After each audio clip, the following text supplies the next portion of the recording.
Hello, everybody. Welcome, my friends, to another Friday Clownversation.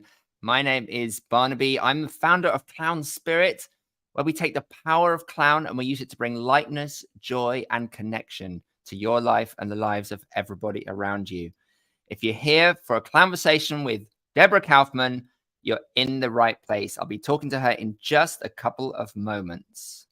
It's just a conversation with a fellow clown. It's not very serious, we're clowning around. It's really just a clownversation.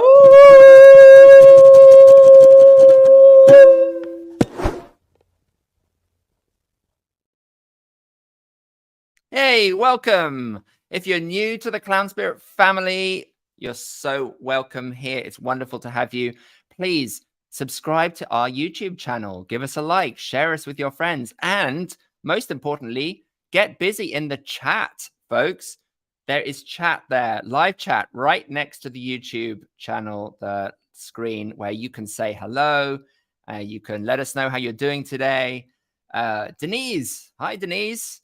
And also, of course, if you have questions, comments, reflections on anything we're saying during the conversation, that is your way to join in because this is a community. So in just a moment, I will welcome onto the conversation stage DEBORAH Kaufmann, who is a very, very esteemed clown performer, teacher, healthcare clown pioneer, has done so much in this clown world.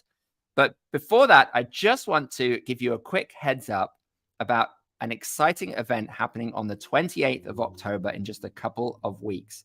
If you don't know about the Clown X program, it is a monthly series of masterclasses. Every month, we have amazing clown teachers from all over the world. We have coming up this month, the incredible Misha Usov. Now, I'm just going to share with you. This is actually the Clown X website, and it's very easy to find. It's at go.clown-spirit.com/clownx. And this is where you can find out all about the upcoming Clown X masterclasses. You can see here we had Jeff Raz last month. We have Misha Usov this month. Emmanuel Delpech, who's a teacher from Lecoq and based in Philadelphia, works a lot with Pig Iron. She is teaching the Clown X masterclass in December. We have Sky de Sella, an amazing French clown performer and teacher, in January.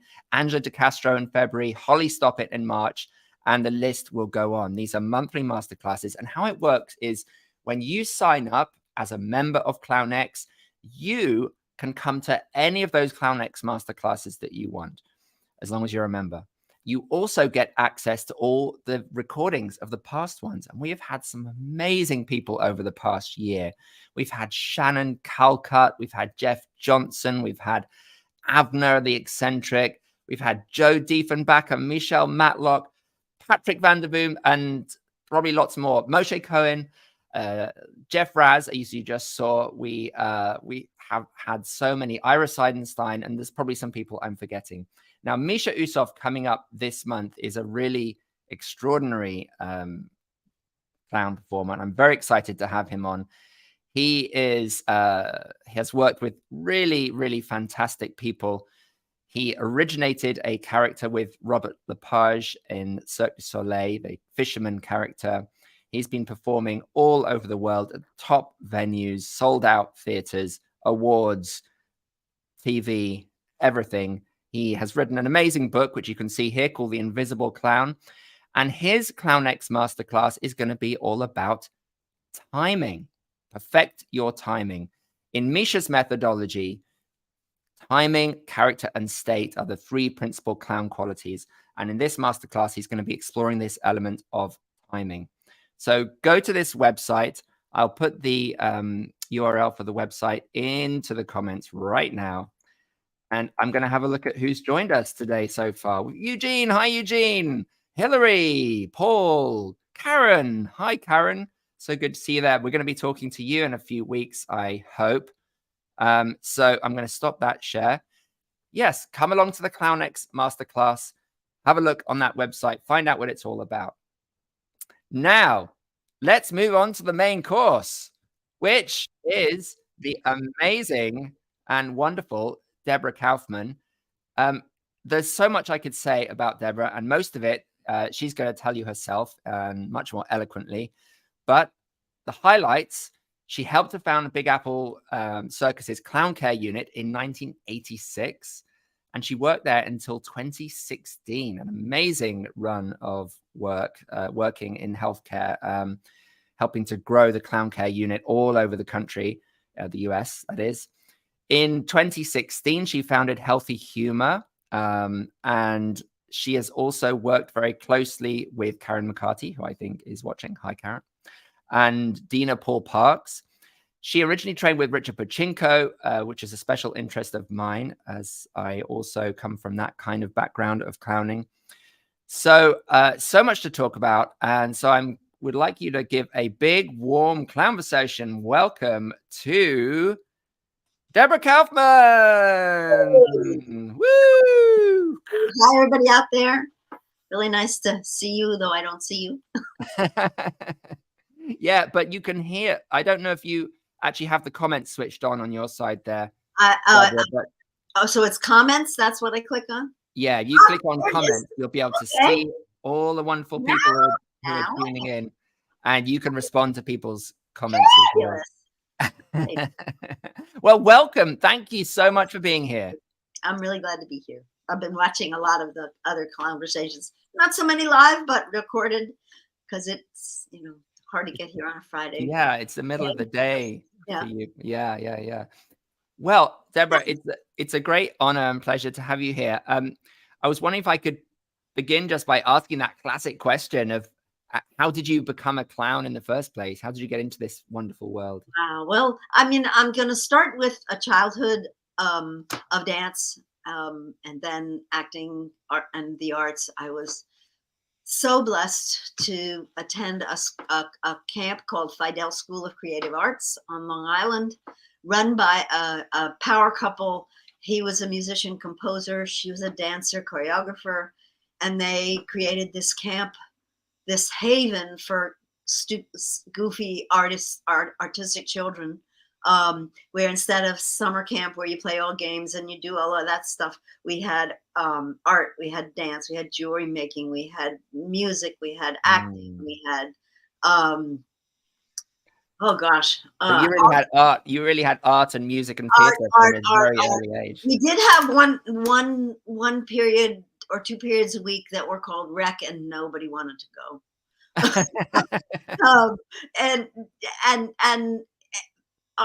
Ross Fidel and Ivan Fidel were this wonderful couple who just loved the arts, and they were active.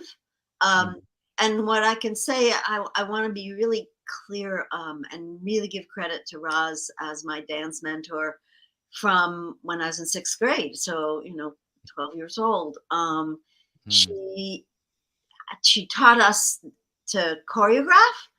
She taught us how to improvise. We spent tons and tons and tons of hours improvising what she called montages, where she would have us lined up on either side of the stage and someone would come in, and then she would, from the outside, side coach about the energy and how many people should come on stage and how many shouldn't, and whether you should do a duet and wow, that sounds like amazing skills to learn at the age of 12.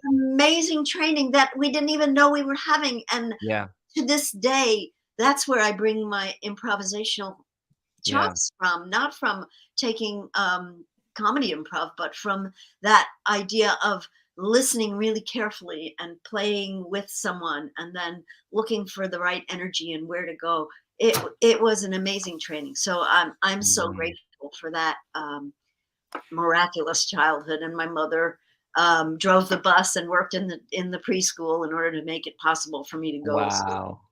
So grateful. Wow. Thanks to your mother. Yeah. Yeah. So Shelley says, there's a message here, Deborah, from Shelley. My mother sent me there with you.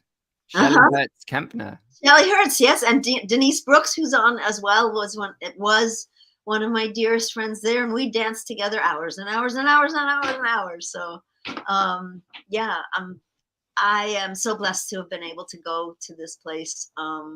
So where did the clowning come in, Deborah? Well, the clowning didn't come in a very odd way, because of this holistic arts training that I had. I went to college and started to study dance, and then at one point, and there was improv there as well at Bennington College. And I just missed because I moved from the dance department into the art department and became and majored in ceramics, which apparently is a thing for dancers and clowns. I didn't know that until many years ago, but I didn't know that. Lots of people like Brenda Buffalino, who is a very famous tap dancer. She's also a potter. It's very funny.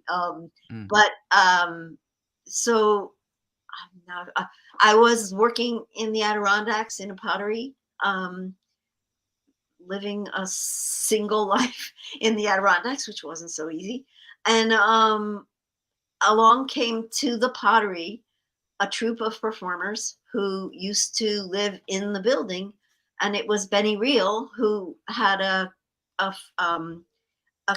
company of physical performers from Maine and very connected to the barn and Tony Montanaro. So I listened to them and I just got this bug. I was like, oh, clown. Let me see. So I got the application for Ringling Brothers and Barnum and Bailey. One night I stayed up all night and taught myself to juggle. And I was living in a house. I was living in a little house that was 170 years old, and all the floors were uneven. And it took me about an hour to figure out where to stand so that when I dropped, the balls would roll back to me. So I stayed up all night learning how to juggle. I was going to put in my application, but then I got an opportunity to go to Europe, where I connected with Marshall. Oh, what's her last name? Anyway, some Lecoq students, and worked in a pottery. I kind of was balancing the two. And then when I came back, I went to this wonderful workshop in Maine with students of Tony Montanaro, Bob Berkey, and Fred Garbo. And it was called Clown Shop, and it was a 3-week workshop at Camp Wakila, which was a summer camp, but it was in May. And there I met, you're going to love this list of people: Hillary Chaplin, Kenny Raskin, Tom Murphy, Bounce and Lou La La. Let's see, who else was there? Some really, Patrick, what's his last name? Oh boy. Dr. Dreamy oh gosh, Dr. McDreamy. Anyway, from somebody will know on who's listening in. From Grey's Anatomy. He was a 12-year-old boy who learned how to juggle and lived in Maine. And let's see, who else was there? Randy Judkins from Maine. Deborah, let me ask you, what do you remember about that workshop with Bob? Well, it was the start of my understanding of clown theater and what clown really was. I had no idea. Yeah. I just thought, this kind of pulls together all my dance from my childhood, my love of craft, it just was like, let me see, and it was seminal. And I came back from that workshop with Susan Avino, who I bonded over a bowl of granola with. And we came back, and Joe Killian was a partner in a loft in Tribeca, where If Every Fool, John Towson, was based. He was a partner too. And from there, we every Saturday we would get together and jam.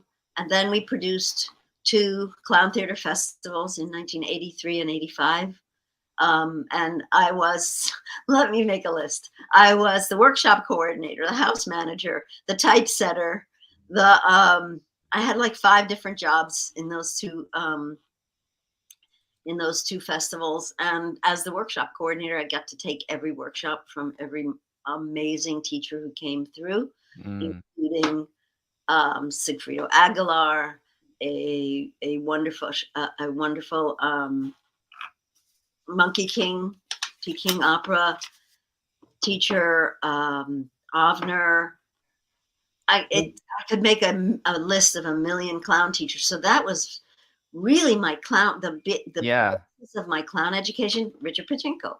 Yeah. So what do you think? So at that point you were like, I'm gonna, this is my world. Like, you know, and what do you think it was about clowning that really did something for you? Could you?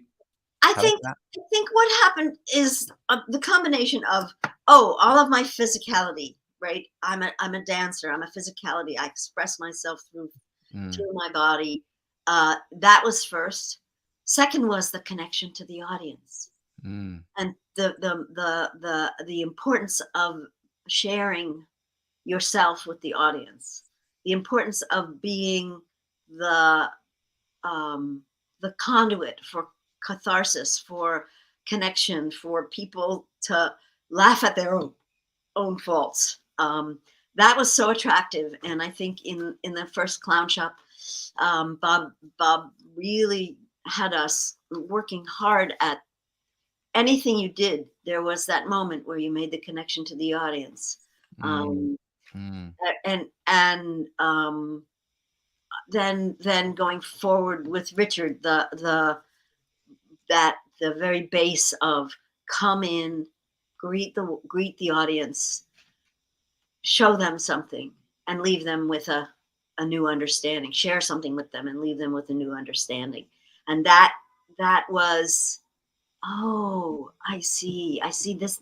The power of this work is that you're not just performing for someone. You are performing with your audience, and they are part of what you do. And you're not alone. You know, I mean, a lot of acting, you're kind of, you're working with other artists and you're collaborating and everything. But when you're a clown, you're not alone. You have the entirety of the audience, and that was really attractive to me. Plus, I was always a bit of a fool. You know, I was the little girl at Girl Scout camp who mooned everybody. You know. Beautiful. I just want to say to the folks watching, if you, you know, let's use the comments in the chat as a way to kind of reflect back what you're hearing that resonates, right? I think it's a really beautiful thing if you hear a phrase that resonates or an idea, to just sort of reflect that back, share it in the chat, in the comments, so we can involve you in the conversation. And also, if you have a question for Deborah, throw it into the chat, and she'd be happy to answer, I imagine. Yeah. So when you first met Richard, Deborah, I you know, he's a sort of a mythical figure in my own career, and I'm always fascinated by any stories about what kind of a person he was and what he was like to work with. And so I'm just curious, what was that like? Did you ever meet him?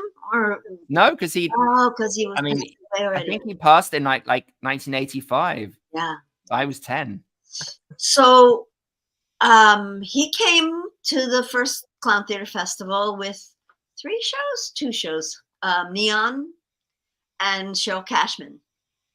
And those 2 shows were just really stunningly personal and creative. And then he did a little tiny 4-day workshop as part of the festival, where we made one mask and read that mask.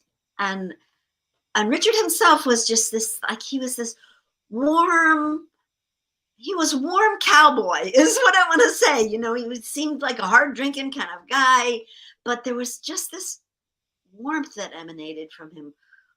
Can you wait a second? I have a beautiful picture. Yeah. There are a couple of great videos that I've discovered recently online of where he's speaking, and it's really amazing. Let's see if you can. Oh, it's so sunny. There you go. There we go. Yeah. Yeah. Pull it back a little bit, because I think the focus. Yeah, he's just sitting in a field of flowers. Yeah. It sits on this is right in front of me every day on my desk. Gosh, he looks so young in that. He was young. Yeah. He was young. He was really warm, and there was the thing that I felt in being in a workshop with him and having him here for I'll tell you that part, but being in that week workshop and being the coordinator and, you know, having to deal with him, was that everything was beautiful for him. Mm. Do you know what I mean? It was like what you did in class was beautiful. You know, he would have this warm laugh, and he would say, "Oh, that's so beautiful," and it was such a safe space. So Mm. people took enormous risks, Mm. just enormous risks in that class, and also the whole methodology, which I'll get into later. It just it bypasses your editor. There's no space for you to think, is that good? Is that good? Am I doing it right? There's no space for that. There's just space for you to find more about yourself, or more about, your incredible imagination.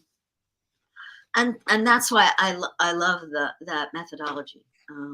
How does it bypass that? Because it's all done. It's all well, I mean, should we get into the whole? Yeah. It works. Okay, let's Yeah. get into that. The first thing you do in class is to come in and connect with the audience, right? And just be on the stage and breathe. And if something bubbles up that is working for you, he says more, and you just do more of it and more of it. And then you make sure you made connection with everybody. And this is an exercise, of course, that's clowns do all the time, right? You make connection with everybody, and then you leave. And that is the first thing, is like, oh, this is about connection, right?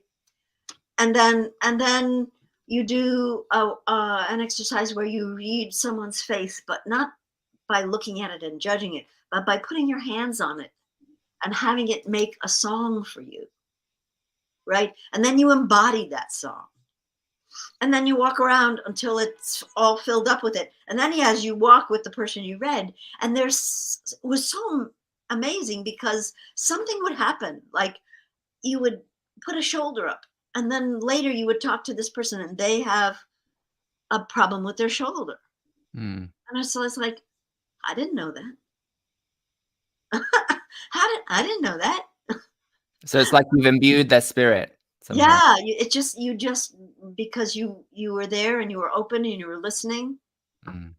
Anyway, so you do that, and then you start to make these masks. And as Richard says, you face the 6 directions of yourself, and you can't help but laugh at the beauty of what you see, right? And then, so we go through the whole mask thing, and I'll get into that in a minute, but then you combine them all into the smallest mask, which is your clown. And with each of those things, you again, using that method of taking a word and repeating it over and over. So we did that with each of the directions. 1 north, 2 west. We're going backwards because we're clowns. We're going counterclockwise, or Widdershins, as I say in Wiccan. You go backwards because you're clowns, and you go, so 1 north, 2 west, 3 south, 4 east, 5 above, 6 below. And in each of those, so we would say 1 north, 1 north, 1 north, and you're moving and you're walking. So it's a moving meditation, basically. And you say 1 north, until it makes a rhythm for you, or a song. And then you fill yourself up with that. And then you sit down with your eyes closed on a lump of clay, and you make a mask. I mean, with your eyes closed. And when you think you're done, you put your hand up, and Richard would come over and say, this is going to fall off. There was no editing of it, only like, you need to this little part of it looks like it's not going to survive paper mache, right? And then we'd make a paper mache mask out of it. Then we did the same thing with we did what I call a color walk, which is one of the things I like to do when I only have a couple of hours with people, is to do a color walk, where you do the same thing, where you fill yourself up with the colors, and then you sit down and you do a little walk to a pathway, and it opens up to the world of that color. And what am I wearing in that color? What is in this world? So you understand what the colors mean to you, whether one makes you, what emotions are happening with that color. So you know how you are with each of these colors, and it fills you. So you filled in that same way that you fill yourself up and then you embody it. So that's why there's no room for an editor, because you're constantly just bringing stuff into yourself and expressing it, and in so many different ways. You move, you paint, you work with clay, and then as we are going along each of the masks, it kind of is like one step on this one, and then you move forward on that. You make a paper mache mask. When that dries, you paint it by filling yourself with the colors and figuring out where the colors need to be. Not, oh, I'd like to make these eyes blue and the nose green and the. So if you ever if I'm sure you had the experience of what these masks look like, they're spectacular. They're spectacular. Yeah. Very powerful, full of energy, and but they don't look like someone decided they were going to do this. Yeah. I had a little funny advantage having been a potter and being very familiar with clay. So even with my eyes closed, I kind of knew mine look a little more put together sometimes than other masks. But it didn't make a difference in the reading of them. And then once they're created, in at least how I did it with Sue, then you wear them for one time and you do this waving goodbye. And yes, I mean, with Richard, we only wore the masks for a minute, but we read someone else's face. We read them in that way, right? Right. You put them on just to feel it, but that wasn't the actual wearing of the masks. Was not a big part of it. It was the reading of the masks. And you would finish one and you would be just getting started with two, and in the meantime you're reading one, and then when you read it, then you do the two exercises of saying goodbye to someone you love and visiting your childhood room as it's innocent. So, and Richard called those innocence and experience, and experience was the adult where you wave goodbye to someone you love, and innocence was where as you visit your childhood room and you experience it, experience it as an adult, but with that child. And so you would have these two facets of this one mask. And after you did each of those exercises, you would sit down and you would write all the things you found there and what you felt. And so there was a lot of writing and there was a lot of painting. We did watercolors of each of the masks, and it was like this. Really, one of the things I just love about this work is how it goes so much further than clown, or it extends clown out into these other worlds of like therapeutic self-work and holistic exploration. It's just so rich. Right. Richard did a lot of teaching of artists and writers as well. Yeah. Through the course of this journey through the 6 masks, you really tap into your own mythology. Yeah. There's a mythology here. I mean, I could talk to you about what my masks were, because it was an interesting thing. But anyway, so, and you keep like kind of layering each one on. You're doing one. So after you've read the mask, then you need to do a clown turn, right? So, well, no, there's a pile of clothes, and you cover, you dress yourself the way you need to feel. Yeah. Because you don't get to look at it until you're done. The way you need to feel as that mask, right? And then you play its innocence and experience back and forth and back and forth and back and forth until you're filled with it. And then you spend a little time thinking, well, what does this character want to say to the audience? Make an entrant, that whole thing. Come in, greet your audience, show them who you are, and leave them with a new understanding, right? Yeah. So that was that was what you did with each of the 6 masks. So you discovered something in each mask that now you already had a little bit of material for every facet of this thing. And in the course of playing this turn, he called it a clown turn, you would switch back and forth between the Mm. innocence and experience of the mask, Mm. right? So if I was at this moment when I entered in the experience of the clown, if someone laughed, I would switch, right? Mm. Or if I looked at somebody and they gave me an eyebrow up, I would switch again. So that your reaction to the audience was by clearly switching Mm. energies, right? And that gives you the transformation Yeah, aspect and of it clowning. also means you pay attention to your audience. Mm. Because you're looking for the moments when I'm going to change my energy, how to, Yeah. and when you know, from years of experimenting, when your audience laughs and you look at them and you have a reaction, whatever that might be, and it's really clear that's in response to them, you get another laugh. Yeah. So yeah, And it was beautiful. I remember, doing this with Sue Morrison, and over the number of weeks, and seeing the whole class have to get up and do these turns. Yeah. For, every single mask. So every single person gets to do 6, and that, Yep. and everybody flops and has disasters and traumas, and then everyone has these beautiful moments where they unlock something and it just flows, and it's just so celebratory, and it's an amazing journey. Yeah, it is an amazing journey. And with Richard, everything was beautiful. Yeah. Everything you did was beautiful. So those flops, they weren't flops. They were just they were true connection with the audience. Mm. I think that there's a real lesson in that for teachers. I think that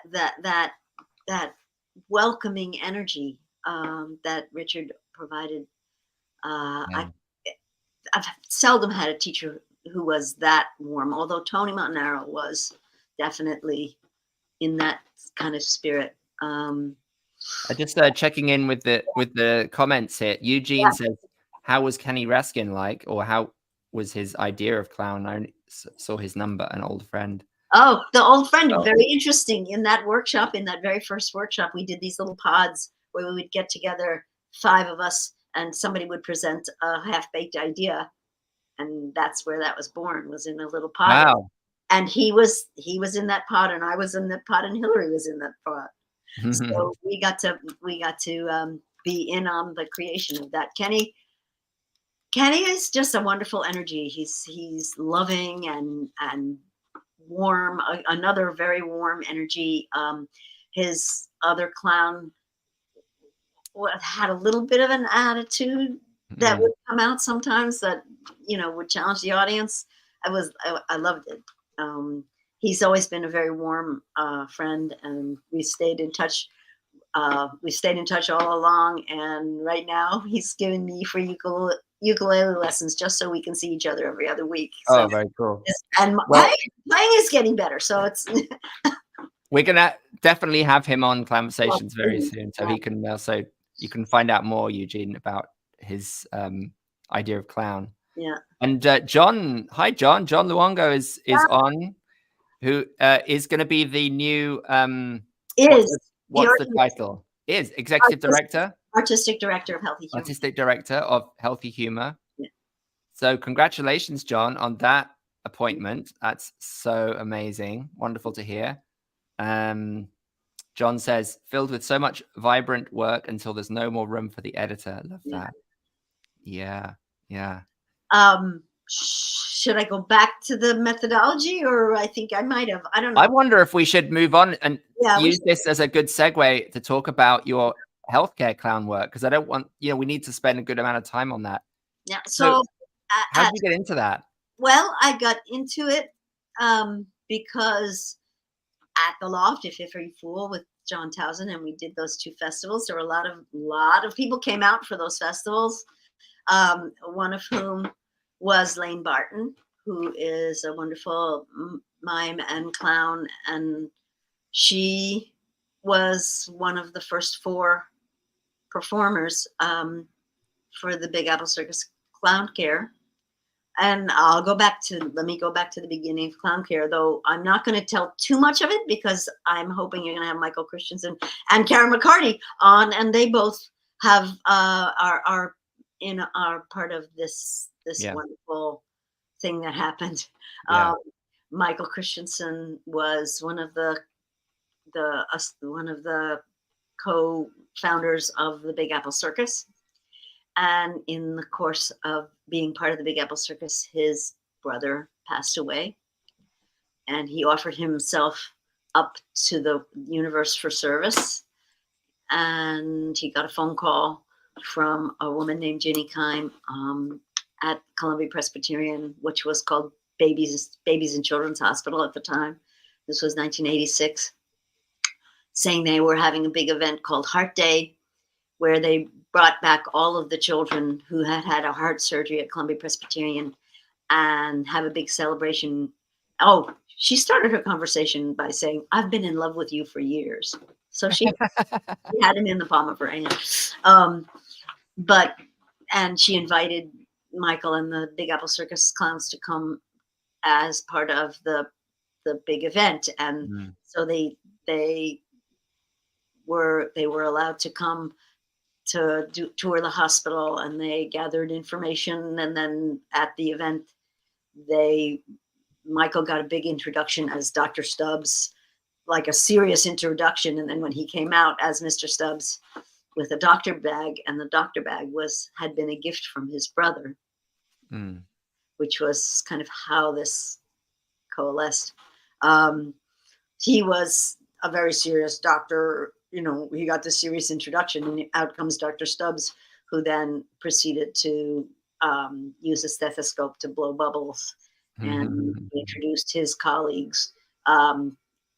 Disorderly Gordoon, which is Jeff Gordon, another person you should have on Clownversation. He wrestled with the bed that parents have to sleep on, the terrible bed.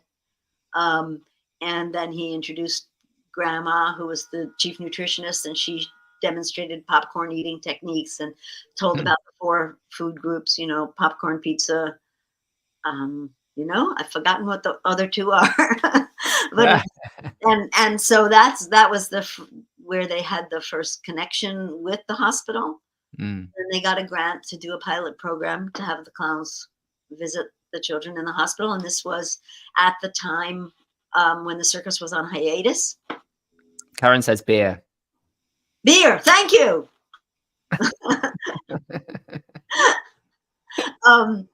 And the circus was on hiatus. So Jeff and Michael did rounds in the hospital and started to develop the philosophy and technique and methodology of what clown care and healthcare clowning has become. They went back on tour, and in order to keep the program going, because they had enough funding for a certain amount of time, they hired Dickie Ellis, Lane Barton, Mark Mitten, and Laura Fernandez, 4 people who you might want to talk to. Definitely. They're on my list. Laura Fernandez now lives in Germany, but they went. They started doing rounds as 4 people on the floor at once. They'd split up in duos and do both sides of the floor. And we had 4 floors of pediatrics to cover. So we had to move kind of fast. But the whole philosophy of coming to the door, allowing yourself to be seen, asking permission to come in, and then to find what was needed in the energy of the room to bring the room to what Michael calls a shimmer, and then leaving. And in duo, that was how the whole thing came about. Then Laura and Dickie were going on tour for the summer. So Kim Winslow and I got summer jobs. And it was supposed to be just for the summer. I came in because I had been working with Lane Barton on a children's puppet show, and she said, "Hey, how about this?" And at the time, I was also working as a childcare in a home for deaf teenagers, so I was working with a lot of kids in distress.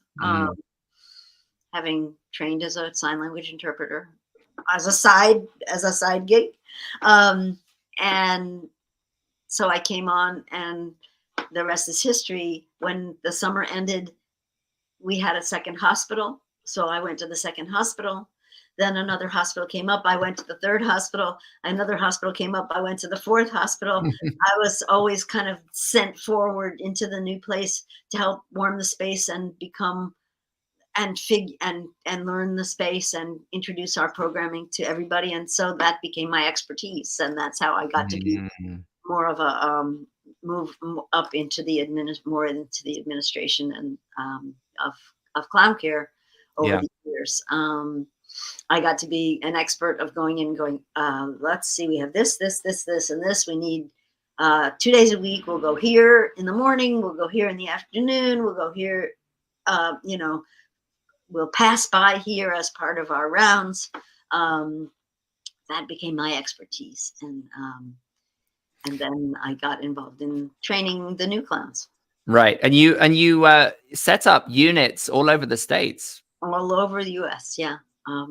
That was an interesting thing. It was an exponential growth. I think we had 18 or 20, 18 hospitals at one point. Lots of them all over New York City. And then we were in Miami, Atlanta, Philadelphia. No, we weren't in Philadelphia. DC was the first, Boston Children's Hospital was the first hospital outside of New York City, and then DC, and then we started to grow from there. And were you mostly working with people who were already clowns or already performers? Yes. Yeah.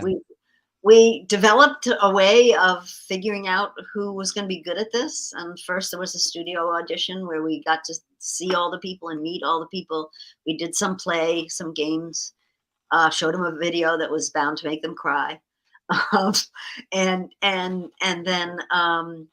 we would actually bring them onto the floors of the hospital for a half a day to try them out. And it became very, very clear who was cut out to do this work and who wasn't. Yeah. Because we had fantastic performers.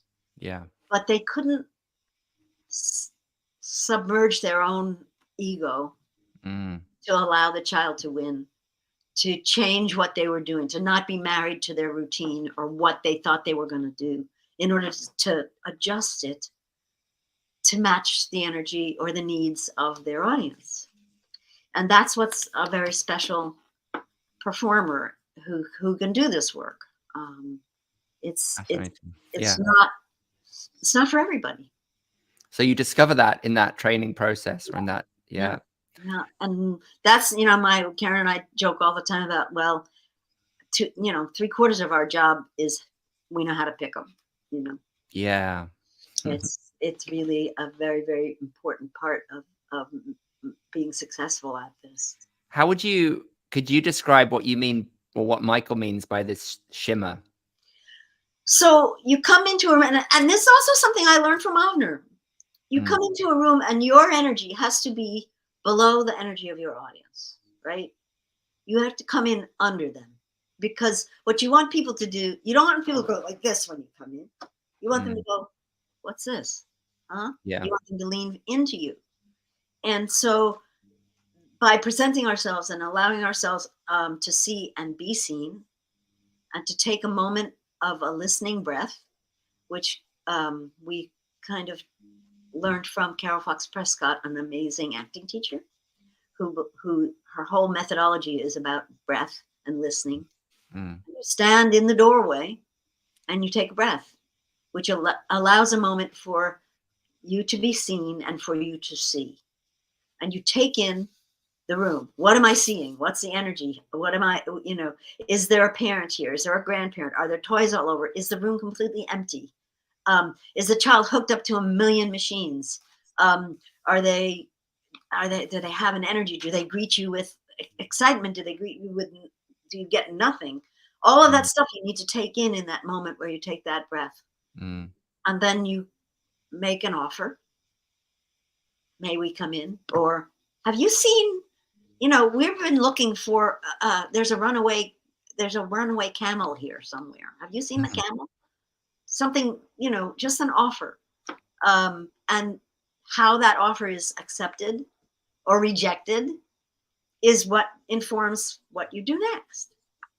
And you just keep building that loop, which is, again, I bring that from Richard Pochinko, always talked about clowning is, theater is, you know, the audience and the artist.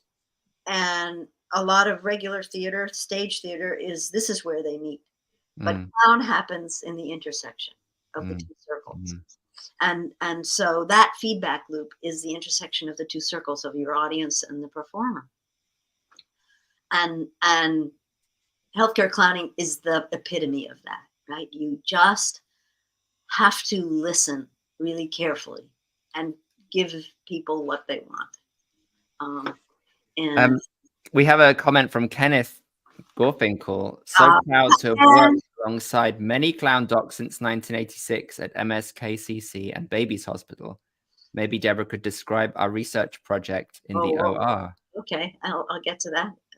Is that later in the story? Yeah, I mean, I just want to wrap up a little bit about Michael and clown care. Yeah. The circus was amazing in supporting the project. You know, it grew and it grew and it grew and it grew. And we, as a group, formalized what healthcare clowning was. Michael was a wonderful guide in it and the mentor of all of us in what was really important and what we needed to shed, you know, which, you know, you need to shed your ego. You need to shed your need to succeed. Because what success is, success is making a connection. And I was talking about the shimmer. I forgot about that. I got off track. The shimmer is when you come in under the person's energy and you come together with them, and then you raise your energy together, right? It comes to a place where the energy is higher, and people are breathing. They're breathing. The people you are working with are your audience is breathing with you. And the breath is so essential. So you're breathing together, and often that becomes laughter. And if not, it becomes calming. But whatever that change is in the energy, you can feel it. And that is when we have to work really hard at knowing that that's when to leave. Because you want to leave the shimmer, because if you go past it, you have to start all over again. Beautiful. Yeah. So Mike says he has two big questions, but I don't know what they are yet. So let's keep going. Maybe we can, because we've only got about 10 minutes left. I wonder if we can move to the sort of transition, you know, between Clown Care Unit and then Healthy Humor, because I really want to know about how Healthy Humor got started and what we're doing there. Just quickly about Kenny, we did multiple studies about how children, what clowning does for children and their experience, their memory of their experience in a hospital. And although it wasn't a definitive, there were definitely trends that showed that the presence of a clown in recovery in the OR before and after, and also for lumbar punctures in the oncology department, that the presence of the clown made a difference in the memory of their experience. Interesting. I mean, this is so important, the research aspect of it, you know, being able to bring some kind of scientific evaluation. Yeah. And there's a lot of research. I mean, if you do a web search on healthcare clowning hospital clowns in hospitals, you'll see there's a lot of research, much of it in Israel and Europe. Yeah. I think this one was one of the few that were in the United States, and the Big Apple Circus got a special grant to do that. And he was one of our investigators, and he's still a dear friend. Anyway, where was I going? I mean, maybe the transition into Healthy Humor. Yeah. So there came a time when the Big Apple Circus was in big financial trouble. It had a big debt, and it didn't look like they were going to survive. And we felt very strongly, Karen and I and Dina, who was our vice president of community programs, that we couldn't let what we had as clown care, which was not in the red as far as like if we looked at who gave money directly for that, it was really important for this to survive. And so we just worked really hard to find a way to keep it alive, and that was to create Healthy Humor and to quit the circus before it went bankrupt, so that there wasn't a hiatus. Right. A couple of our very dedicated hospitals left the circus and came with Healthy Humor because their relationships were really with Karen and I. And that was how we got started at Healthy Humor in 2016. And since then, we have been growing more. When the circus finally closed its doors, a couple of the other hospitals, we were able to get funding in order to support them. And we've grown since then. We've added 2 of the top children's hospitals in the country, Cincinnati Children's Hospital and Children's Hospital of Philadelphia, a couple in California. We kind of string up the East Coast and then go to Chicago and Cincinnati and then out to the West Coast. Wow. And it's quite wonderful. So really took over where Clown Care Unit left off. Sort of. Yeah. We tried to pick it up. A few of the other programs went off on their own or to other organizations. And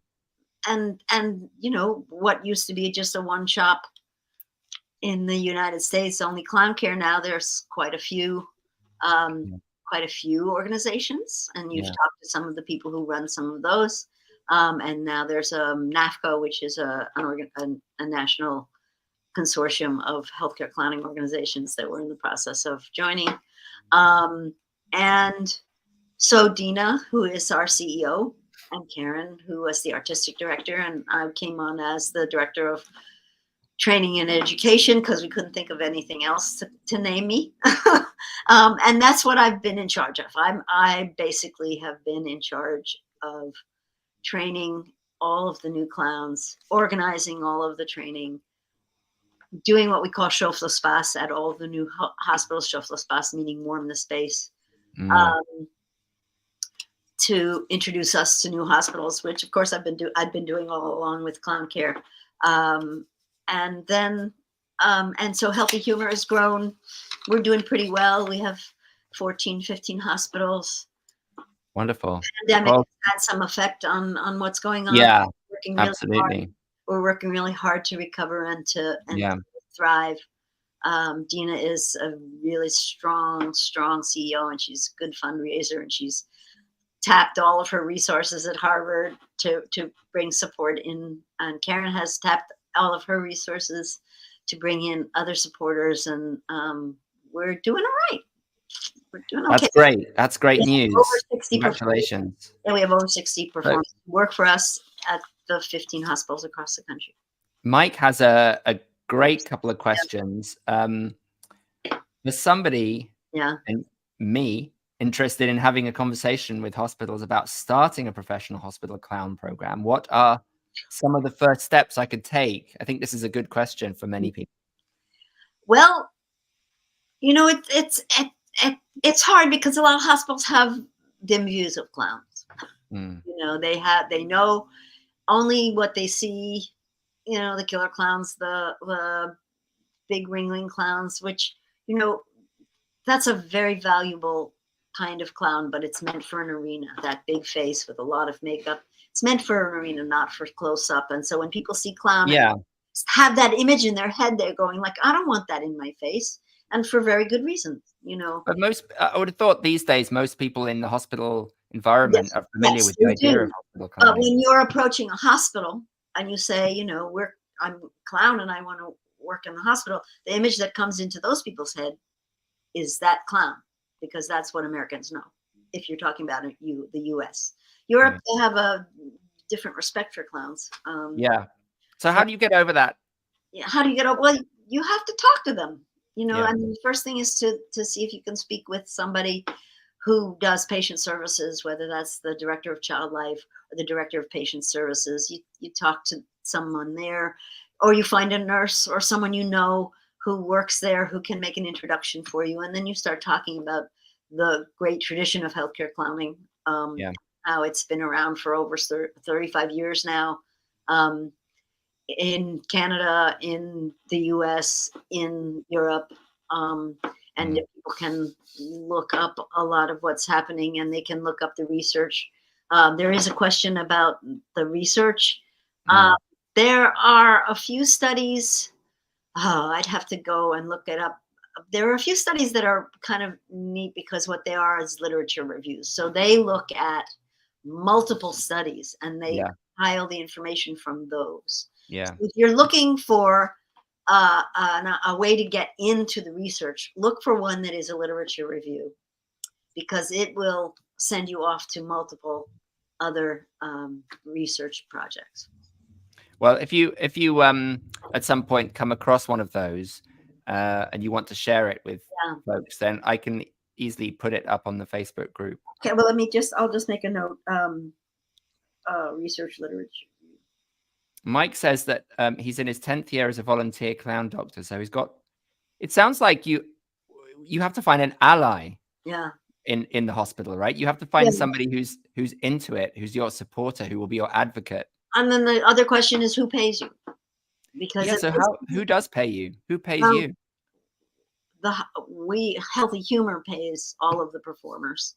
But who pays Healthy Humor? Where do they get the funding? We raise money from foundations and individuals. And there are a few of our hospitals who actually pay fee for service because they've been around long enough and they understand the value of what we do. I think that there are some hospitals, the partnership between the artist and the healthcare provider is what's really, really essential. You know, that the partnerships we create in the hospital so that we are serving the needs of the patients, the needs of the staff. It's not just the kids that we're entertaining. We also interact with the staff, the housekeeping, the security guards.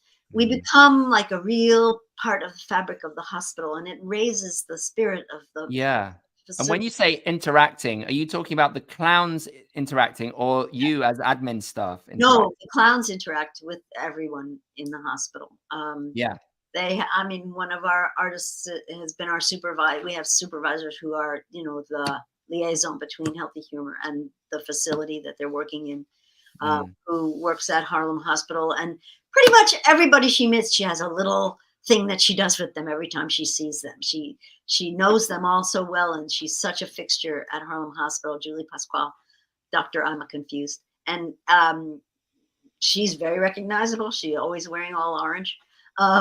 And her interactions are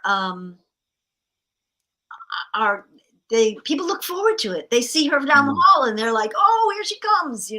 It lightens their day every day. And when they are feeling better, their reaction and the way they treat their patients is different, So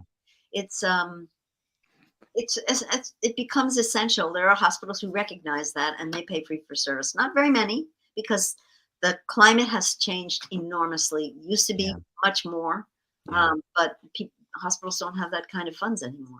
And so it sounds like it's every in a way, in answer to Mike's question, in every hospital it's a different scenario, and you have to kind of put the pieces of the jigsaw together, find the people, the supporters, who's going to fund it, and I'm sure it's a sort of a slow build of relationship over time. Let me just tell Mike, how do I do this? Mike says, would like to get something started in the Portland area. Portland Rose Festival has asked me to get the conversation going. I don't know how to do this. Are you trying to type something? Mike, Deborah@healthyhumorinc.org. Send me an email and we'll talk. That's the best way I can do that. I expect you get a lot of people asking you these questions. A lot of people ask these questions, and a lot of people come as volunteers who are really good-hearted people, and I love that they want to give of themselves.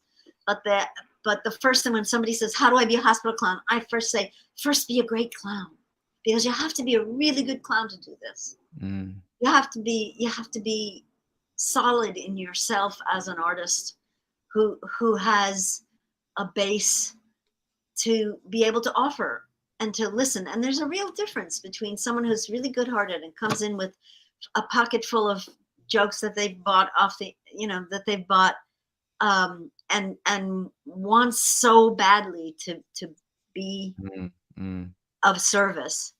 There's the difference between that and a professional performer who has the chops to go wherever you need to go. And that could be as small as a beautiful, sensitive, quiet lullaby to a wild and crazy slapstick routine where you end up walking into the walls, or as happened with Lane Barton and I one day, we came into a room with a child I hadn't met before, and he was really angry.